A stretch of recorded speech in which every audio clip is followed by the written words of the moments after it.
Hello friends, आज हम आपको एजुकेशन डिपार्टमेंट में हो रही मल्टीटास्क वर्कर भर्ती के बारे में सरकार द्वारा की गई एक नई नोटिफिकेशन के बारे में जानकारी देंगे। मल्टीटास्क वर्कर्स भर्ती पॉलिसी जब से बनी है तभी से ये विवादों में रही है और आए दिन नई नई नोटिफिकेशन इसके बारे में होती रही हैं। अब जब ये भर्ती शुरू हो चुकी हैं तो अब भी कई प्रश्न खड़े हुए कि जैसे कि अगर भाई किसी के सभी कैंडिडेट्स के अगर नंबर बराबर हो जाते हैं तो किसको सिलेक्शन दी जाए। इसके बाद अगर भाई कोई व्यक्ति अति गरीब फैमिली का भी सर्टिफिकेट ले आता है और बीपीएल का भी ले आता है, क्योंकि अति गरीब के 8 नंबर हैं और बीपीएल के 3 नंबर हैं, तो फिर कितने नंबर उसको लगाए जाएँ। इस प्रकार से करीब-करीब 11 प्रश्न जो है अराइज़ हुए और सरकार ने इन प्रश्नों को हल करने के लिए एक हाई लेवल कमेटी बनाई और उस कमेटी ने आज जो है अपनी रिकमेंडेशन दे दी और वही रिकमेंडेशन जो हैं अब मानी जाएँगी और उसी आधार पे अब सिलेक्शंस होंगी। तो इस नोटिफिकेशन में क्या है और ये पॉइंट्स क्या-क्या हैं, इन सब सारी बातों की जानकारी आपको देंगे। इसके साथ ही अगर आपने मेरा चैनल सब्सक्राइब नहीं किया है तो काइंडली सब्सक्राइब माय चैनल और बेल आइकन दबाना ना भूलें ताकि मेरे चैनल की नोटिफिकेशन जो है आपको टाइम टू टाइम मिलती रहें। चलिए शुरू करते हैं। तो ये जो नोटिफिकेशन हुई है ये 24 मई 2022 को हुई है। इसमें साफ लिखा है कि clarification regarding the policy for engagement of for part time multitask workers in government schools in HP. अब इस नोटिफिकेशन में ये तो शिक्षा विभाग ने आगे फॉरवर्डिंग लगाई है। इसमें लिखा है कि this is in reference to different issues raised by the various quarters seeking clarification regarding allocation of marks, validity, various certificates, documents during the process of engagement of part time multitask worker.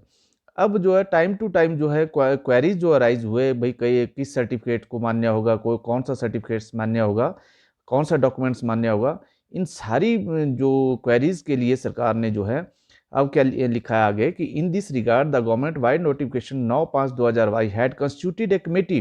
अब सरकार ने एक committee बनाई है to examine the issue raise during the recruitment process.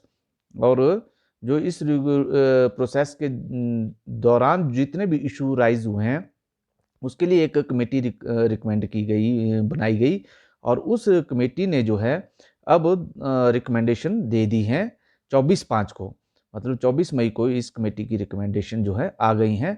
अब इसी के अधीन जो है अब सरकार ने ये education department according to the recommendation of committee as approved by the government are enclosed हियरविद।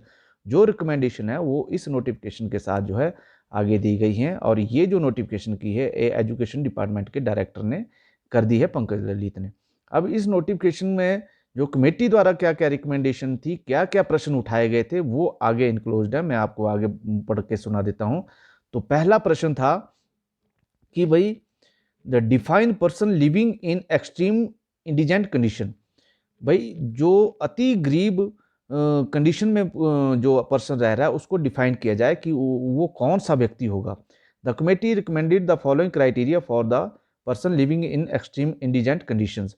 अब कमेटी ने इसके लिए जो अपनी रिकमेंडेशन दी है कि किस व्यक्ति को जो है अति गरीब माना जाएगा। तो फैमिली शुड नॉट हैव पक्का हाउस। पक्का मकान फैमिली के पास नहीं होना चाहिए, कच्चा मकान होना चाहिए, वही व्यक्ति अति गरीब होगा। Family should not have any vehicle. Family के पास कोई भी व्हीकल अपना नहीं होना चाहिए।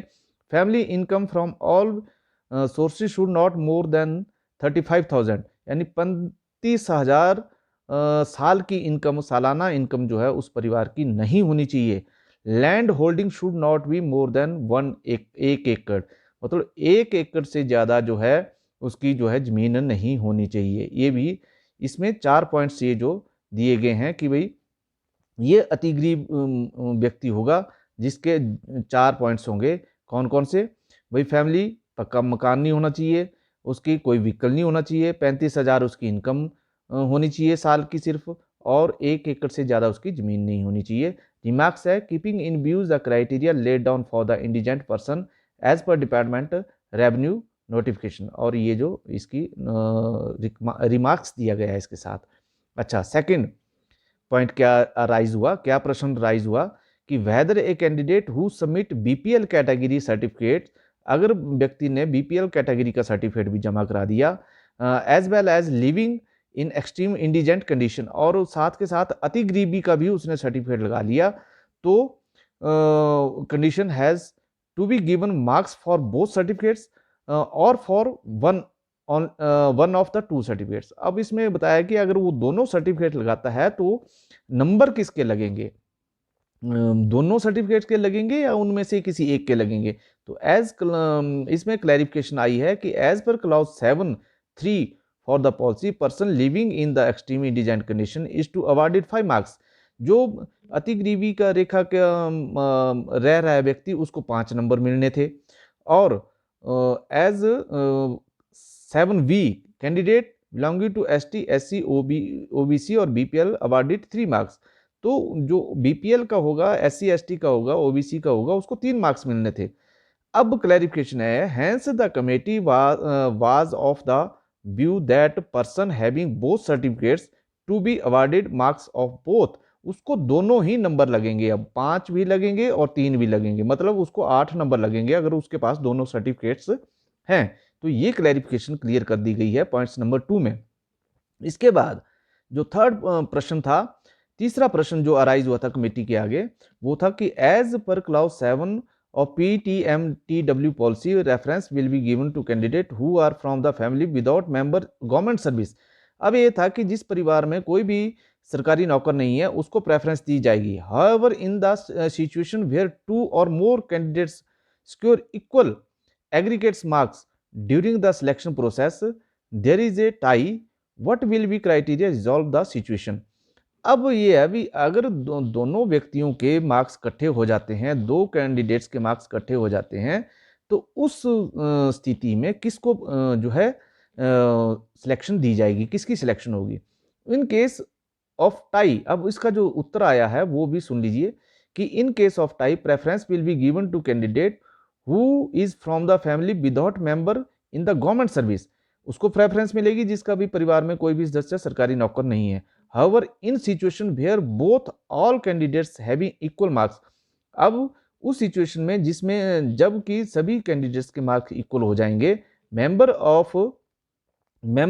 In government service, the candidate coming from the family lower income will be given preference. सबसे पहले तो उस व्यक्ति को जो है जिसकी लोअर इनकम होगी उसको प्रेफर किया जाएगा। भी दोनों के नंबर बराबर हो गए तो जिसकी इनकम कम होगी उसको प्रेफर किया जाएगा।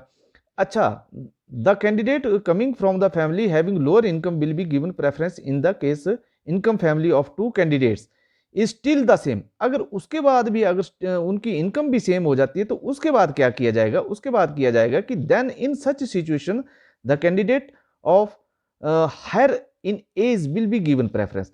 अब देखो कि अगर दोनों ऐसी परिवार से आते हैं कैंडिडेट कि उनके दोनों के जो है परिवार में कोई भी गवर्नमेंट सर्विस में नहीं है, तो उस वक्त देखी जाएगी भी उसकी इनकम किसकी कम है। अगर उसके बावजूद अगर दोनों की ही इनकम बराबर हो गई तो उसके बाद फिर उस कैंडिडेट को प्रेफर किया जाएगा, उसको नौकरी मिलेगी जिसकी जो है एज ज़्यादा होगी, उम्र ज़्यादा होगी, जिसकी उम्र ज़्यादा होगी उसको जो है इसमें प्रेफरेंस मिलेगी। उसके बाद चौथा जो प्रश्न था वो था कि under clause 7 candidate whose families have donated land for the school are given 8 marks. अब ये भी कहा गया है कि भी 7 क्लॉज 7 में कि जिसने स्कूल के लिए भूमि दान दी है या जमीन दान दी है, however the term family has not been defined and need to be defined. इसमें भी फैमिली की जो है टर्म एंड कंडीशन जो है डिफाइन नहीं की गई थी। द टर्म, तो इसका आंसर आ गया the term of family will be land donor और हिज हर स्पाउस। अब ये था कि दादा ने लैंड जो है लैंड डोनेट की है तो क्या पोते को नौकरी मिल सकती है, तो इसमें अब साफ कर दिया है कि उसके स्पाउस वगैरह सबको नौकरी मिलेगी। अच्छा, सेकंड पॉइंट था इसी में ही कि who will be issuing the authority of land donation certificate.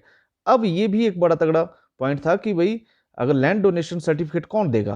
अभी इसने लैंड दी है तो ये या जमीन दी है तो उसका जो सर्टिफिकेट है वो कौन देगा। Whether the marks will be awarded to only such candidate whose family have donated land for same school in he she applied.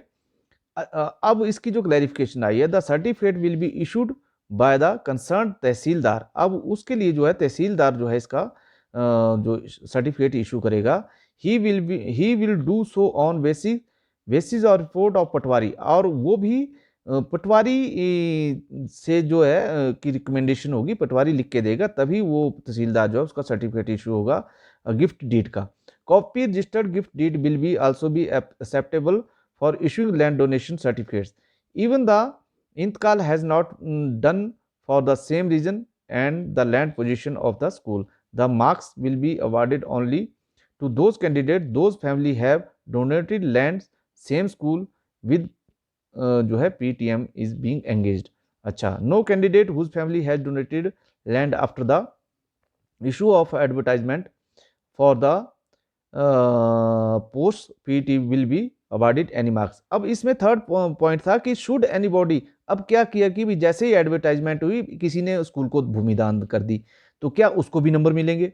अब नौकरी पाने के लिए अगर कोई एडवर्टाइज के बाद भूमिदान करता है तो क्या उसको भी नंबर मिलेंगे, तो उसमें साफ कर दिया कि no candidate whose family has donated land after the issue of advertisement, उसको नहीं बेनिफिट मिलेगा क्योंकि उसने जो है एडवर्टाइजमेंट के बाद जो है इसको दान दिया है भूमि को, इसलिए उसको कोई भी उसमें नंबर नहीं मिलेंगे, ना ही उसको कोई बेनिफिट मिलेगा।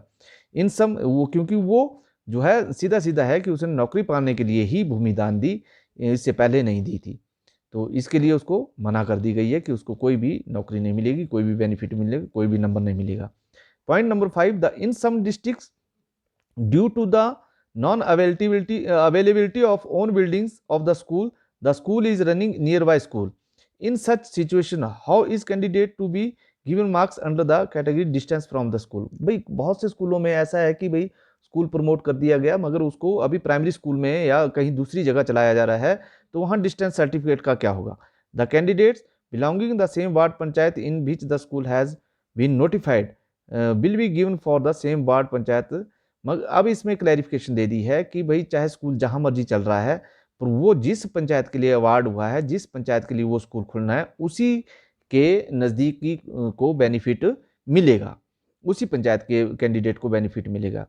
अब वो जो छठा पॉइंट था राइज हो रहा है वो है what will be the minimum disability percentage in case of person benchmark disability. अब डिसेबिलिटी वाले आ गए कि भाई मिनिमम कितनी होनी चाहिए, तो उसमें क्लैरिफाई कर दिया 40%। और what will be the maximum percentage of disability, और मैक्सिमम कितनी होनी चाहिए, क्या 100 वाला भी जिसको 100% डिसेबिलिटी है वो भी क्या उसको अप्लाई कर सकता है। तो इसका आंसर आया है कि yes the policy does not deprive the candidate having 100% disability from the being considered for engagement as PTMW, however he she has to be sound mind. हाँ, मना नहीं है किसी को, बशर्ते कि उसका जो दिमाग है, दिमागी हालत है वो सही होनी चाहिए, क्योंकि as per the right of person disability act 2016, इसमें रिमार्क्स है क्योंकि आप मना नहीं कर सकते, क्योंकि डिसेबिलिटी एक्ट 2016 के तहत वो भी इसके हकदार हैं, नौकरी पाने के हकदार हैं। अच्छा, पॉइंट नंबर 7, सातवां प्रश्न था कि what will be the definition of orphans and till what age he she will have considered orphan. The orphan will be defined as the person whose biological adopted parents had died before her attaining 18 years of age. There is no upper age limit such as he she has to be orphan as per definition. The certificates in the regards will be issued by concerned block department officer. BDO जो है इसका offence के बारे में, मतलब adopted जो persons हैं उनके बारे में क्या क्या होगा। भाई हो सकता है किसी ने अडॉप्ट कर लिया है, क्या वो भी उसके फिर बेनिफिट्स लेने का हकदार है या नहीं है। अच्छा, पॉइंट नंबर 8 में क्लैरिफिकेशन दी गई है। पॉइंट नंबर 8 था who will be issuing authority of certificates of candidates belonging to unemployed family. अच्छा भाई, अब बेरोजगार फैमिली का सर्टिफिकेट कौन देगा, ये भी प्रश्न था। The certificate bye issued by the SDO सी और तहसीलदार, नायब तहसीलदार, यानी सब डिविजनल ऑफिसर या तहसीलदार और नायब तहसीलदार इसको इशू करेंगे। इसमें क्लैरिफाई कर दिया गया है किसके लिए, कि बेरोजगार फैमिली के बारे में, कि हमारी फैमिली में कोई भी सरकारी नौकर नहीं है तो उसका सर्टिफिकेट जो है तहसीलदार या नायब तहसीलदार देगा। अच्छा, सेकंड पॉइंट इसी में था कि who will be issuing authority of certificates in case women deserted bye husband. अच्छा, पति द्वारा छोड़ी गई पत्नी यानी पति त्यक्ता का सर्टिफिकेट कौन देगा। भाई हाँ, इसके पति ने इसको छोड़ दिया है तो उसका सर्टिफिकेट कौन देगा। द सर्टिफिकेट भी इशू बाय बीडीओ, ये जो है बीडीओ देगा इसको, इस सर्टिफिकेट को, जो पति द्वारा छोड़ी गई या पति द्वारा त्यागी गई पत्नियां हैं या तलाकशुदा पत्नियां हैं उनके लिए। उसके बाद point number 9, as per clause 13 of PTMTW policy, qualifying age of described as prescribed by the government from time to time, including relaxation as per state government norms. The above guidelines are not specific and are subject to different interpretation. अब इसमें जो है age limit के बारे में जो है ज़्यादा इसमें क्लैरिफाई नहीं किया गया था, तो एज लिमिट भी अब क्लैरिफाई कर दी गई है, 18 से 45 साल होनी चाहिए। और 5 ईयर रिलैक्सेशन जो है SC ST OBC के लिए भी क्लॉज पॉलिसी 13 में क्लियर कर दी गई है। मतलब पहले एज नहीं बताई गई थी भी कितने से कितने हैं, अब जो है 18 से 45 में क्लियर कर दिया गया और SC ST OBC के लिए 5 साल की रिलैक्सेशन दी गई है। पॉइंट नंबर 9 में ये भी क्लियर कर दिया गया है। इसके बाद अच्छा, पॉइंट नंबर 10, प्रश्न नंबर 10 था कि if member of family has already awaited the benefits of land donation appointed as PTWC in the same school or other school previously, in this case another candidates of the same family is entitled to benefit the land again. भाई जिसने land donate की है अगर उसने पहले ही benefit avail कर लिया उस फैमिली ने, तो क्या दोबारा से उस फैमिली का जो कैंडिडेट है वो अब अप्लाई कर सकता है या नहीं?